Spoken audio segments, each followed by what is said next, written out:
안녕하세요. 건설업 5분 강의 건설전문세무사 장성환입니다. 이번 시간에는 건설업 결산과 실질 자본에 대해서 알아보겠습니다. 건설업 결산에 있어서 가장 중요한 이슈는 실질 자본이라는 거는 아무리 강조해도 지나치지 않고요. 만약에 이 실질 자본이 미달하게 되면 이제 제재를 받게 되는데 기업진단 지침에서 자산부채 자본을 어떻게 평정해서 실질 자본을 계산하는지 알아보겠습니다. 이거는 기업진단 시간을 자료를 참고하시면 되고요.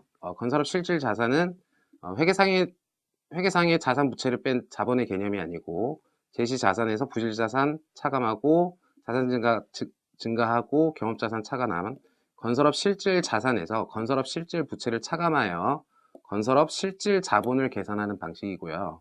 이렇게 계산된 건설업 실질 자본이 보유하고 있는 업종의 기준 자본금 이상이어야 됩니다.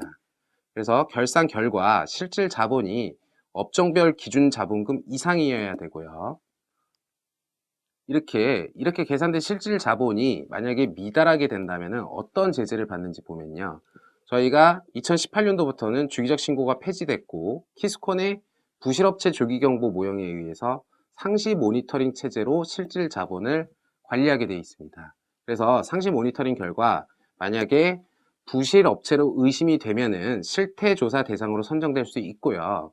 실태조사를 대상으로 되어가지고 만약에 소명을 했을 경우 불충분하다라고 하면은 기업 진단을 받아서 실질 자본 충족 여부를 입증하셔야 되는데 이렇게 받은 기업 진단 결과로도 실질 자본이 미달하게 된다라고 하면은 영업 정지를 받게 되고 만약에 동일 사유로 영업 정지가 반복될 경우 건설업 면허가 취소되기 때문에 건설업 결산에 있어서 실질 자본의 중요성은 아무리 강조해도 지나치지가 않죠. 그래서 기업 진단 지침에서 관련하여 규정하고 있는 자산 부채 자본의 평정 특징을 살펴보면요. 진단 지침에서는 원칙적으로 대부분 부실 자산으로 보고 있습니다. 그래서 다음 각호의 자산은 부실 자산으로 평정하게끔 열거주의에 의해서 규정을 하고 있는데요. 무기명식 금융상품, 출처 불분명한 유가증권, 가지급금, 선급금, 장기성 매출채권, 즉 2년 이상의 매출채권, 이런 장기성 매출채권들은 무조건 부실자산으로 열거가 되어 있기 때문에 자산에서 차감해서 건설업 실질 자산을 계산하게 됩니다. 겸업자산의 경우도 다음 각호의 자산은 겸업자산으로 처리하게 된다.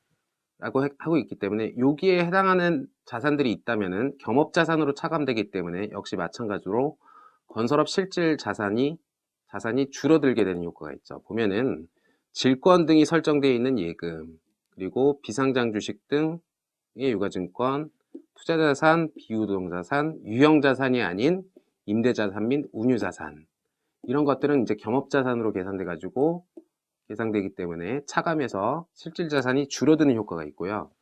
주의하실 점은 요 겸업을 따질 때 건설산업기본법에 의한 건설업 이의 사업은 모두 다 겸업으로 보고 있습니다. 따라서 무면허 건설업, 전기공사업, 정보통신공사업, 소방공사업 등을 하고 있다면 전부 다 겸업에 해당되기 때문에 겸업자산으로 차감될 수 있다는 점 주의하셔야 되겠습니다. 그리고 건설업과 겸업사업에 공통으로 사용되고 있는 공통자산의 경우에는 공통자산이 있다면은 겸업 비율을 계산해 가지고 겸업 비율에 따라서 겸업자산과 건설업자산으로 각각 안분하여 계산을 하도록 하고 있습니다. 그래서 건설업 대 겸업사업의 매출액 비율로 겸업 비율을 계산해 가지고 만약에 건설업 소방업 50대 50으로 하고 있다면은 예를 들어서 공통자산이 100이 있다면 50은 겸업자산으로 차감하고 50은 건설업 실질 자산으로 인정해 준다는 의미입니다.